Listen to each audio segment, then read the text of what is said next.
Hey everyone, I'm back, and this is just like a little intro before we get started on installing the SylCore library in Intellisense. I just want to say sorry for not sticking with the videos, but I had a really bad burnout on World of Warcraft content, and on top of that, some personal issues in my own life. So that's why I haven't been on YouTube or even in the Discord, and I'm sorry about that. But I hope I'm starting to find the time to get back into it.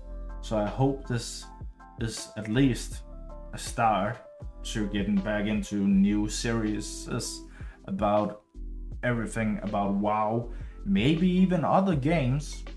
See you all, hope you enjoyed this video. Hey, welcome back to another video. Today I will show you how to install SylCore Lib, the library for SylCore, and the Eluna Intellisense for SylCore. This will make it much easier for when you're coding stuff. So if we look here, you can see I can just write basic, and you see these. So if I wanted to make like a button, a basic button with texture, I can just hit enter, and now this is my button like this. And now we have a full-on button for our UI. So this is what we will be doing. There is a ton of other things, and I keep working on new iterations and new things to add. So let's just get started. To start, I will explain what these are. So the SylCore Lib is the Eluna scripting framework for SylCore. It's basically to help you, like I have set down here, time-mesh UI tools, AIO snippets, which is inside the snippets here, state machines, utilities, and more. And more will be coming. So stuff like the Intellisense, I'm working on it, but it's still like everything is manually, nothing is automatic here. So I gotta write a line on my own, and I gotta comment stuff. So let's just get this on the road. So first, go here, clone a download. I will clone this. If you don't want to do, I will let you know when I'm done with the cloning step. But if you don't want to do with the cloning, or you don't have Git installed, just go up to code, click it, and click download zip. That will be the same. So now I have a folder here called tut. That's just for me. I will highly recommend you that you put this in a folder where you don't move that folder, because every time you move it and the path changes, you will need to update inside Visual Studio Code. So keep it. I personally would keep it inside documents where you're not gonna like move it around. That's just my 2 cents here. So here, if we wanna do the get, we open get bash here, paste it in, hit enter, and it's cloned. So now we are done with the cloning. So if you did the download zip, you will have one called main, -main. That's totally the same thing, but keep that one somewhere like in documents or something, as we do with this one. Open it on the documentation I wrote. Here, next thing, SylCore Lib inside your Lua scripts folder. So SylCore Lib is here. Copy it, go to Lua scripts, and paste it here. I have mine, and I'm working on some changes and new stuff, so I'm not gonna overwrite it. After that, you're done with that. Just keep it here, for safety, you know. Next, what we want to do is we need to install the Lua extension for Visual Studio Code. If you go into Visual Studio Code, click the extensions button down here, Now, as you can see, I've already searched it. If I delete it, you will see this, and you write Lua.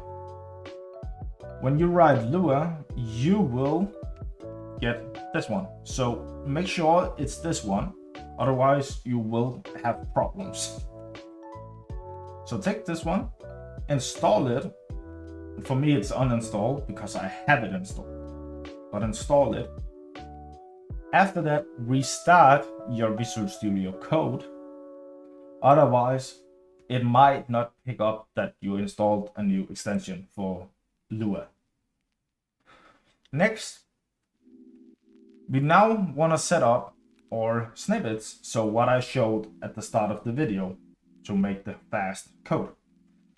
The first thing you're gonna do is that open Visual Studio Code, obviously, go to File, go to Preferences, then go to Configure Snippets. Now you see we don't see any Lua, as you might see here. It says lua.json. That's because we don't have one yet. So we want to write lua.json, hit enter, or sorry. So like this, new, you click on the new global snippet file, or global scope file, or what it's called. You write lua.json. And it's important that you write it like this. Now you get all this code. What we now want to do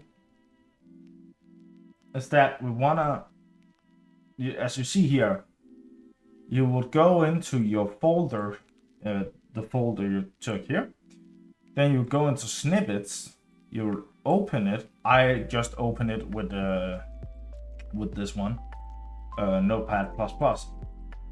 Click Control A to copy everything, Control C. And the next thing you gotta do is simply go back in here, Control A, Control V. Now you installed all the snippets. That was nothing else to do. So let's test them out here. So you already see it registers that we have these now. So I can just do that, and now we have the button. You got the snippets now. So I even implemented AIO. So you can see the different calls here, even a server to client call. It's automatically set up with a comment above. So that's like one of the best things about this library and Intellisense is this. But there's still, there's still the Intellisense we need to set up. Next thing, we go down. Again, you need the extension installed. We already have that extension installed. Place the Eluna Intellisense folder somewhere on your PC. Keep it in the repo folder if you clone to a secure place. And this is what I told you guys about. Place it somewhere you're not gonna move it again. Please don't place it on your desktop where you might move it, or you might change the name of the folder, because that will fuck it up. So just know that. So now let's go into Visual Studio Code again. File. Hover down over Preferences. Now you're gonna say Settings here. Next thing you're gonna do, I'll just make it bigger so you guys can see it all. So here, as you can see at the top here, there is this like file. It looks like a document with a bent page or bent side called Open Settings. Click it. Now you will see you have this settings JSON. For you won't have all of this I have here. Don't focus on that, because this is just, as you see, Flutter for making apps and stuff. That's nothing with Lua to do, but I have it because then I can have Intellisense that way. So don't just focus on what I explain and say to do now. The thing you gotta do is that, sorry, wrong file. Here, what you wanna do is that you see here, I have lua.workspace.library, and I have set it to this. What you would do now, you would copy this. So if I like, can I real quick just copy out? Yeah, I could. So if I just do like this, and now yours would probably look like this, like nothing in it. All you gotta do now is that you're gotta do like this. And that is basically all. But the thing you gotta change, and the thing you need to change for this to even work at all, is that you need this line changed. Because this is pointing to where I have my Intellisense installed, which is not the same place you might have it. So, as I told you, that's why it's important that you put it in a folder where you're not gonna move it. So go to the folder that you have here, go into the SylCore lib, then go into SC Eluna Intellisense. Here, you click up here. Now you can see C user Sylian desktop to SylCore lib SC Eluna Intellisense. Copy this. Now go in here. I'll just do it like this, just so I have like the other things here. So I will just copy this one, and then all you gotta do is that you gotta set another backslash like this. Obviously remove this. I don't know even why I kept it, just for looks. Now that is basically all. Now you can close that. And now that we have everything set up, I can show you how everything works. So as you saw, this works fine. That's the snippets. And here is a debugging setup. So let's say you have this Lua file inside your client and you want a client debugging, you can just hit enter and boom. Now you got everything on an add-on actually set up for handling the AIO and connection.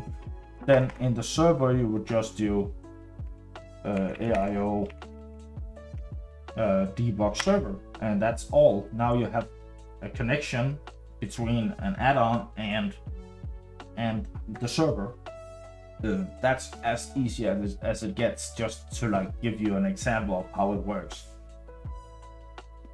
That's the snippets. But the good thing about all these files you see here, so the Intellisense that we just installed, is that now you get access to so many things. So let's say we want to register something, and now you see all of these are automatically here. You're not gonna need to go in and find them. So let's say, sorry about that, that's my alarm. So let's say we are gonna say register a player event. Hit enter. Number, I can't do anything because server needs to know the number. I can't make anything so it works with the number. I can't do stuff about that. Sorry about that. Let's say on player login is 2. Then we have this function called onPlayerLogin. We don't have it yet, we will make it. So up here, all you do is write function onPlayerLogin, and we know it's event and player. Now, let's say you gotta get the player's DUID, but you're like, oh god, I don't remember how we do that. All you gotta do is that you take the player, get DUID low. Here you can see all the different things I've implemented here so far. All of these things can be selected. there is this little caveat about this, is that, yeah, as you might see, it says get item UID, get leader UID. And it might look dumb that I can't just deselect them, or not deselect them, but make it so it can't show them. But that's because of how Lua is made. Like, it doesn't have, in normal programming languages, you have like a class or a type of something. Lua doesn't do it the same way. So that means Intellisense can't really figure out if this player object is actually a player or not. Like, it's different from other languages. So this is the best I can do, and I hope it helps. But yeah, we do this, and then that's all you do. If you wanna like ban someone, there is this ban function, and here I've made it so it explains everything about each of these, so you like get an understanding of what every single argument in this ban function is called. So I hope this helped you, and I really hope to hear some good feedback on the Eluna Intellisense and even the library. I really want to get some feedback, and if you want to help me develop it, of course you're gonna be credited on GitHub and everything, even on the Discord, for helping develop. So please reach out. Just clone it, send me a pull request, and I will look them over, and maybe I will actually accept them. So I hope this helped you. Please consider leaving a like and subscribe. See you in the next one.